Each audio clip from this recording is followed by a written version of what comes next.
This video contains a bit of strong language, although filtered out. I suggest kids and mentally unstable persons to go watch another video of mine. See the upper right corner for a suggestion.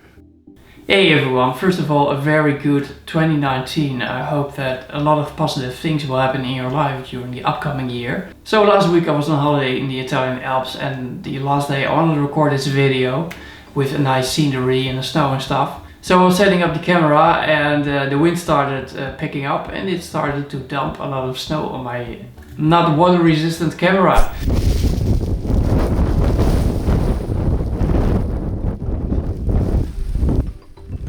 So that was a kind of a problem, so I had to put it back in the bag again. Unfortunately, I had to stop filming. So I decided to go down and shoot a video there where there was a bit less wind. But when I was going down, it was a pretty steep slope, so I needed an extra point where I could lean on. Normally you use an ice axe for that, but I didn't bring one because I did think I didn't need it. So I used my tripod instead. Unfortunately, it was cold. It was like -10 degrees, I believe, something like that. And I think the plastics on the tripod have become a bit brittle because of the lower temperature. And when I was leaning on the tripod, I actually snapped off the screw head. So here was I with a camera but without a tripod. So when I got down, I couldn't find a good spot to position the camera without the tripod, and it was also getting dark. So I decided to actually record this video back home in my boring Lego room. Well, at least we got some nice scenery here, but the scenery over there was a bit nicer. So why the title, what the f*** YouTube? Well, this really comes from the bottom of my heart. And you know, for me, November and December are very important months revenue wise. It's I get more hits because people are more searching for Lego and they end up with my videos. Most importantly is that the ad rates are a bit higher. Well, a bit like 3 to 4 times higher than the rest of the year. So the combination of a higher view count and higher ad rates result in a much higher revenue stream in November and December. Unfortunately, in October I have seen a drop in views of 50% in 2 days time. So I don't know what happened, but I think it's kind of a move to actually lower my view count like that before the important months of November and December. I don't think YouTube itself is responsible, but it's the infamous algorithm of YouTube. 90% of my views are coming from recommended videos that you see on the right side of the screen. And if you're on mobile, it's below this video. So when the algorithm decides to not recommend my videos anymore or a bit less, I see that directly in my view count. And of course there are ups and downs, you know, it's like between 10-15% that you see the views go up and down, but like a drop of 50% is like, view-wise, I'm now back 5 years ago. It's unbelievable. So that is a problem, since I also had a very expensive year. Since I bought a 4K camera, I bought a 4K action cam, and also bought a new computer so I could actually edit in 4K without waiting half an hour for every scene. So that cost me a lot of money, and I did that because I wanted to upgrade my channel, make it more feature proof with 4K, stuff like that. And for that I use the revenue that I get from YouTube. And I also use that revenue stream, of course, to buy new Legos for my new projects. And electronics and controllers and stuff like that. So I'm looking for some additional revenue streams, and for example Patreon could be one of those. So the problem with Patreon is I don't know exactly how to divide the tiers. You know, first of all, Patreon, you could choose like you can charge people per video or you can charge them per month. And I don't like to charge them per video because I'm working on big projects like the container terminal for over a year now, and in between I do other small projects that are less interesting. So if you look at Patreon, you see that it's divided in tiers. For example, one tier of $1 a month, you get a sticker. if you are supporting me with $2 a month, I don't know, you get a Lego brick, whatever. So I'm actually having trouble to dividing those tiers, like yeah, what is worth for $1 a month? What could I do in return, and what could I do for $2? And for example, if people want to support me for $5 a month. Yeah, until now it was like I'll just place the videos on YouTube and they're available for everyone. That won't change. Certainly, I'm certain about that. That won't change. Another thing is my work in progress channel, for example, where I place more, technical, in-depth videos about what kind of problems I run into. If you haven't seen it, you should check it out. But I don't want to place those videos either behind the Patreon paywall, because I want them to be available for everyone, for the hardcore fans to see what I'm working on. So that means, what else do I have left for dividing the tiers? So if you have suggestions for that, please let me know. And maybe there are other revenue streams that I didn't think about.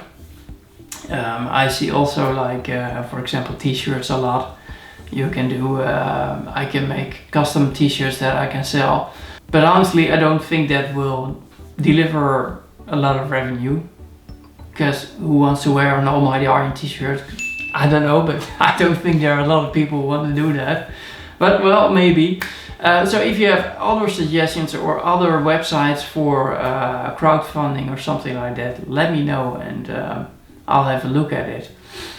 So the conclusion of this video is actually that I cannot trust YouTube and revenue wise, and that's a very, very big thing. YouTube is more like YouTube wants vloggers and vloggers that can sell stuff on YouTube.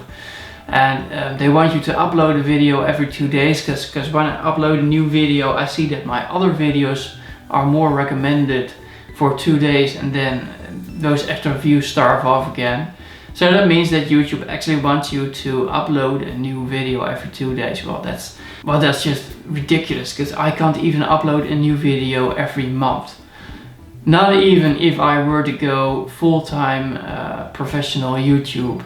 Then still I don't have enough time to upload a video every month, because you know, my projects take time, a lot of time actually.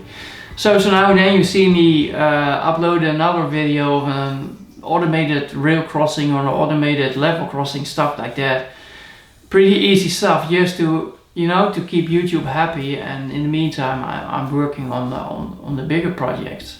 So I think that's very bad, and yeah, well, that's about it. I can't tell you more about it. I just think that sometimes I have the feeling that YouTube doesn't have control on its YouTube algorithm anymore, and they say it's the most advanced AI system running right now, the YouTube video recommendation algorithm. But sometimes I have the feeling that they don't have control over it, and they don't exactly know what it does. So I don't think Skynet will evolve from it or something like that, but sometimes I think that they just don't exactly know what's happening with it. And I think that's a bad thing. It's a first example of AI out of control, I believe. It's becoming too complicated for people to comprehend how it works, and yeah, that's not a good thing, I believe. Especially for me, you know, I'm trying to do my best with creating videos that, you know, of a certain quality, certain standard, and those videos take time. And so when you see YouTube performing a move by cutting my views in half, well, that's not cool. YouTube wants people to go full-time on YouTube and make videos and make a lot of money for them, and I can understand that's their business model, but YouTube in the beginning started with just normal people uploading random videos and stuff like that, and fortunately the level and the quality of videos has improved over the years, but that means also that you need more time. You know, when you're Casey Neistat or something like that, he works really hard. He works like 18 hours a day or something like that, and he has another editor who edits his video during the night, I believe. So, you know, That's something I can't do. This is engineering. Engineering costs time. It's like asking a contractor to build a nuclear power plant in 1 year. They can't do it. Not even if you put 100 or 1,000 people on the same project, you can't do it. At my work we always say you can't paint a door with 10 people. You know, it doesn't work like that. And the same goes for this stuff. It takes time, it takes developing time, and I run into problems that I need to solve. It's not like I can take my camera outside and just shoot what I see outside and do a little vlog about it.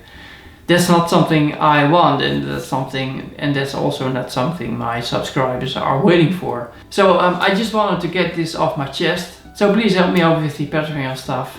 Is it worth doing so? How do I divide the tiers, and what do I do for it in return?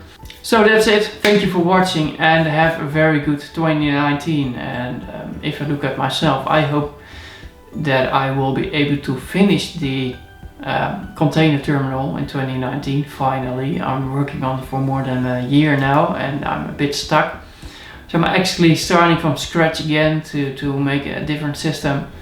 And when I got that working, I will be uploading new videos on my work in progress channel about that. Furthermore, I got a lot of requests for a new winter village video, so I will be planning that as well this year.